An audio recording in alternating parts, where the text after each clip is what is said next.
இன்று அதையெல்லாம் புரட்டி போடும் விதமாக இந்திய அரசியலை தீர்மானிக்கக்கூடிய ஒரு சக்தியாக நம்முடைய தலைவர் அண்ணன் எழுச்சி தமிழர்களை விளக்கிக் கொண்டிருக்கிறார். இன்றைக்கு ஆண்டு கொண்டிருக்கிற பாஜக RSS கும்பல்கள் ஒட்டுமொத்த இந்திய தேசத்தையும் விழுங்கக்கூடிய சக்தியாக, இந்த தேசத்தை மீண்டும் சனாதனத்திற்கு கொண்டு செல்லக்கூடிய சக்தியாக இன்றைக்கு விளங்கிக் கொண்டிருக்கிறார்கள்.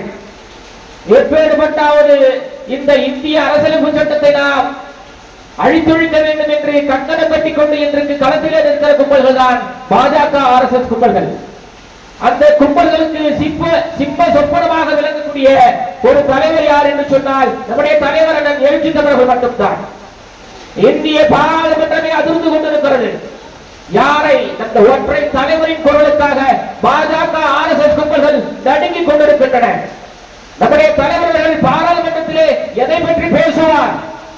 சனாதன சங்கிகளை எப்படி கிழிப்பார், சனாதன சங்கிகளின் குரல் வலையை எந்த அளவுக்கு நெறிப்பார் என்ற அடிப்படையிலே அங்கு இருக்கக்கூடிய ஜனநாயகவாதிகள் விழிப்பாக பார்த்துக் கொண்டிருக்கிறார்கள்.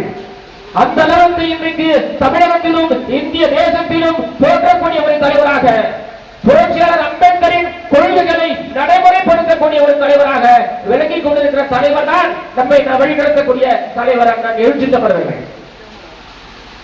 நம்முடைய தலைவர்கள் மிகப்பெரிய ஒரு வரம் நமக்கு. நம்முடைய தலைவர் மட்டுமே இல்லை என்று சொன்னால் நாம் இன்னும் அரசியல் அடிமையாக இந்த மண்ணிலே வாழ வேண்டியிருக்கும். நம்மை வெறுமனே போஸ்டர் ஒட்டுவதற்காகவும் வெறுமனே நூறுக்கும் சோறுக்கும் வீருக்கும் அடிமையாக்கக்கூடியவர்களாக இந்த அரசியல் கட்சிகள் நம்மை வைத்திருந்தன. அதையெல்லாம் மாற்றி வாக்குக்கான அதிகாரத்தை வென்றெடுத்த ஒரு தலைவர் யார் என்று சொன்னால் நம்முடைய தலைவர்கள் எழுச்சி தமிழர்கள். நம்முடைய தலைவர் வந்ததுக்கு பிறகுதான் நாம் வாக்குக்கான மதிப்பை உணர்ந்தோம். அந்த மதிப்பை நாம் உணர்ந்ததால் தான் இன்றைக்கு விடுதலை சிறுத்தைகள் என்கிற ஒரு கட்சி இன்று அங்கீகரிக்கப்பட்ட கட்சியாக மாறி இருக்கிறது. இந்த விடுதலை சிறுத்தைகள் கட்சி என்பது இன்றைக்கு அங்கீகரிக்கப்பட்ட கட்சியாக மாறி இருக்கிறது என்று சொன்னால் அது ஒட்டுமொத்த தமிழ்நாட்டின் வெற்றி, நம்முடைய தலைவரின் தியாகத்திற்கு கிடைத்த வெற்றி, விளிம்புநிலை மக்களின் விடுதலைக்கான ஒரு வெற்றி தான் விடுதலை சிறுத்தைகளின் கட்சியின் தேர்தல் அங்கீகாரம் என்பது.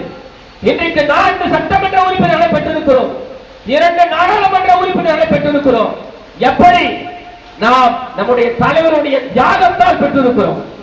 நம்முடைய தலைவர்கள் இந்த மண்ணிலே 24 மணி நேரத்தில் 20 மணி நேரம் இந்த மக்களுக்காக கண்விழித்து அல்லும் பகலும் போராடுகிற ஒரு தலைவரால் நாம் இந்த விடுதலையை பெற்றிருக்கிறோம், இந்த அங்கீகாரத்தை பெற்றிருக்கிறோம். இந்த தலைவர் இல்லை என்று சொன்னால் நாம் இன்றைக்கு என்னவாக இருப்போம் என்று மீண்டும் உங்களை நாம் கேள்வி கேட்டு விரும்புகிறேன். நம்முடைய தலைவருடைய தியாகத்தை மதிக்க வேண்டிய பொறுப்பு, போக்க வேண்டிய பொறுப்பு ஒட்டுமொத்த தமிழகத்திற்கும் இருக்கிறது. குறிப்பாக விடுதலை சிறுத்தைகளுக்கு இருக்கிறது.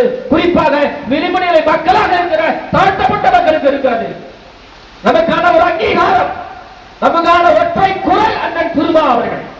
அந்த அண்ணன் திருமா அவர்கள் மட்டும் இந்த மண்ணிலே இல்லை என்று சொன்னார், அண்ணன் திருமா அவர்கள் மட்டும் இந்த அரசியல் களத்திலே நம்மை வழிநடத்தவில்லை என்று சொன்னால் நாம் எப்பேற்பட்ட நாம் பின்தங்கி இருப்போம் என்பதை நாம் கேள்விக்குள்ளாக்க வேண்டும். நம்முடைய தலைவர்கள் மிகப்பெரிய ஒரு முற்போக்கான சிந்தனையானவர்.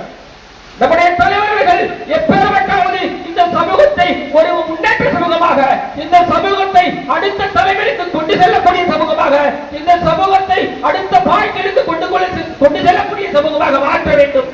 ஒரு அரசியல் அதிகாரத்தை கைப்பற்றக்கூடிய சமூகமாக இந்த பெரிய சமூகம் மாற வேண்டும் என்பதற்காக தன்னுடைய வாழ்நாளை முழுவதுமாக படித்திருக்கிற ஒரு தலைவர் நம்முடைய தலைவர்கள்.